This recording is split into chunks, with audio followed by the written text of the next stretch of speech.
Voici un extrait promotionnel de la vidéoconférence questions-réponses, tension face au regard des autres, pilosité, définir le plan surmental, insécurité contre pensées agressives, vivre la peur dans la déchirure, comprendre le transgénérationnel, pensée ou image, âge de fusion de l'enfant, terreur nocturne chez l'enfant et chez l'adulte, somnambulisme, comprendre les contreparties cosmiques, ordre d'intégration du réel, prière contre communication bidirectionnelle, cannabis, ronger ses ongles, polarité dans les relations, changement dans l'ADN, rapport entre soi et l'autre, intelligence et amour, valeur réelle de l'argent, chakra des genoux, impatience, comment se positionner en tant que femme en colère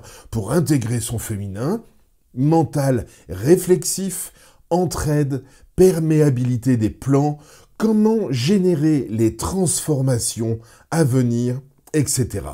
Vous pouvez vous la procurer en totalité sur le site www.supramental.biz. Bonne écoute!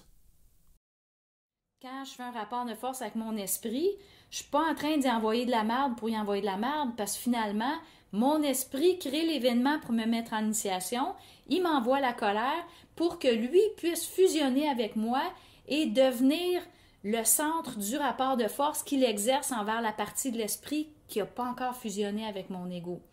Donc ça, j'en parle de temps en temps. C'est très occulte. S'il y en a qui n'ont rien compris, vous pourrez réécouter cette phrase-là quelquefois. C'est très occulte. C'est comme pas évident de dire « Ah ouais, OK. Quand je parle, puis je suis en rapport de force, c'est pas mon ego qui parle, c'est mon esprit.